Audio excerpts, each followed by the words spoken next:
Hello, my name is Lisa Green, and for my final presentation, my theme is abuse. I will be reading a poem that I wrote when I was younger. It's called Little Girl in My Shoes.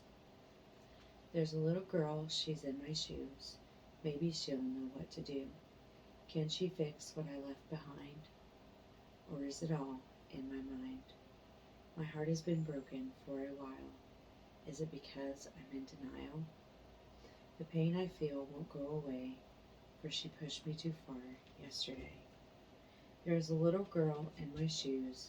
Does she feel like she's being abused?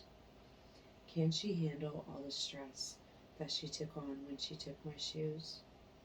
Nobody knows what's in her heart, and nobody knows when she'll part. Someday maybe she'll return my shoes, or she'll pass them on to someone new. Little girl in my shoes, don't be sad, 'cause I've been there too. For my next reading, I will be reading a portion of the story from a child called It by David Peltzer. This was written in 1993. The summer of 1971 set the tone for the remainder of the time that I lived with Mother.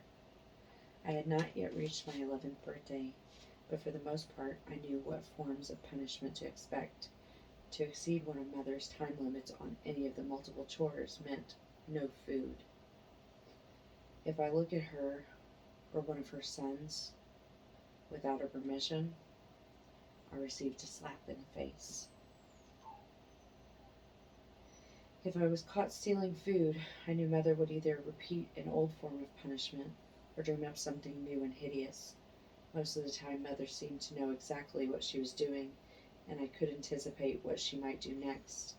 However, I always kept my guard up and tensed my entire body if I thought she might come my way. As June turned to early July, my morale dwindled.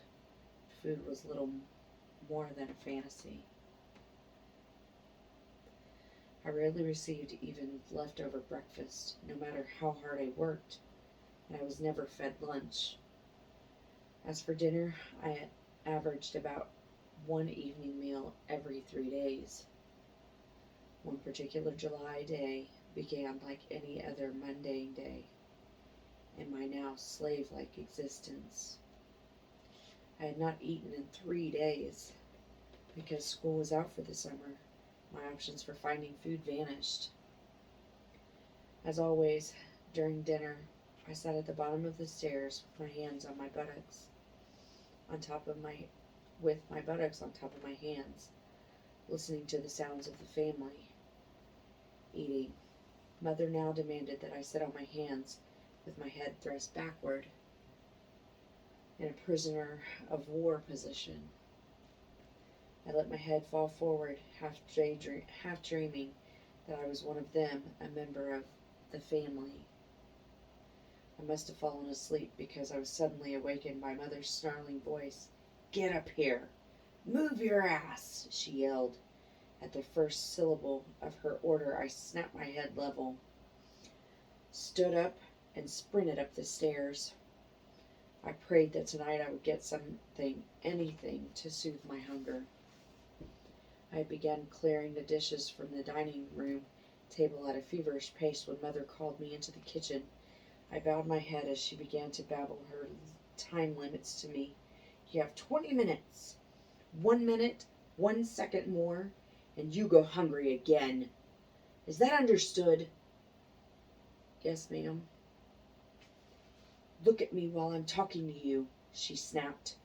Obeying her command, I slowly raised my head.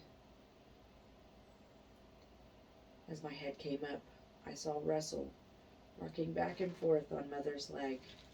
The harsh tone of Mother's voice didn't seem to bother him. He simply stared at me through a set of cold eyes. Even though Russell was only 4 or 5 years old at the time, he had become Mother's little Nazi, watching my every move, making sure I didn't steal any food. Sometimes he would make up tales for Mother so he could watch me receive punishment. It really wasn't Russell's fault. I knew that Mother had brainwashed him, but I began to turn cold towards him and hate him just the same.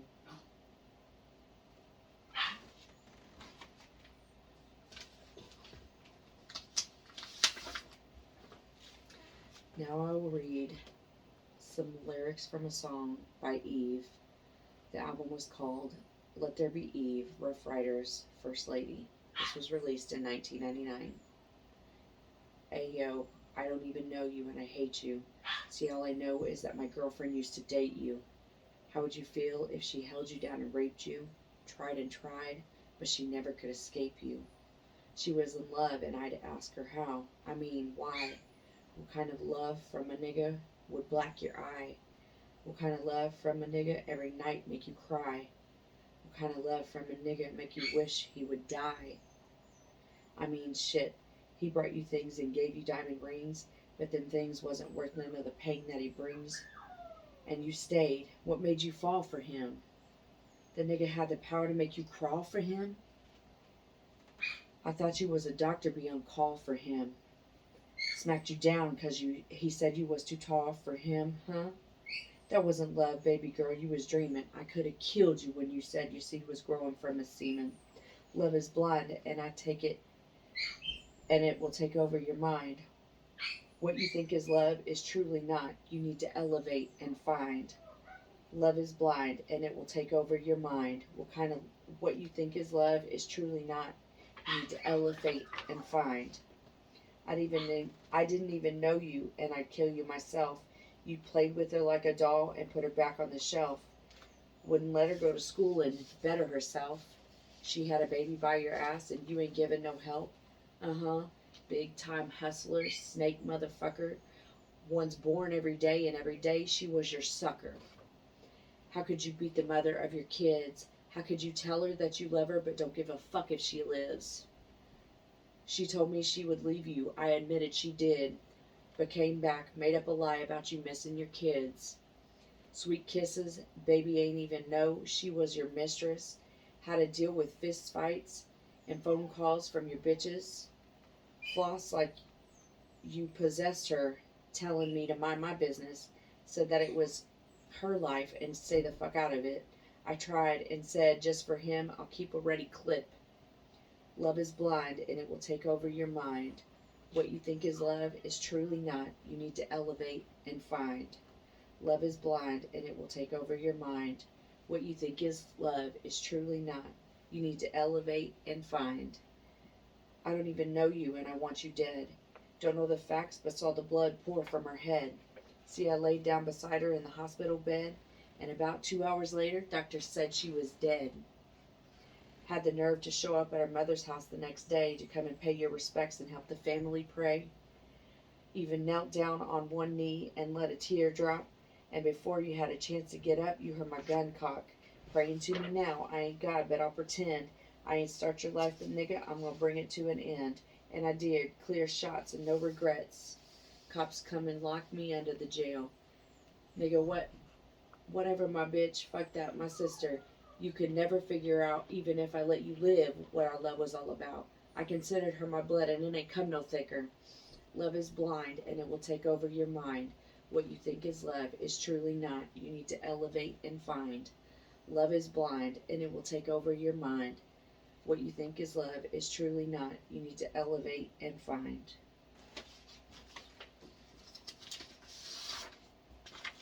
And the last is a poem by Christy Ann Martin.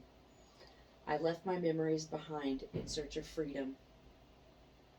As I walk towards the future, dark thoughts of a different life or dreams spent their days in a cage, and love is nothing but pain. Thank you.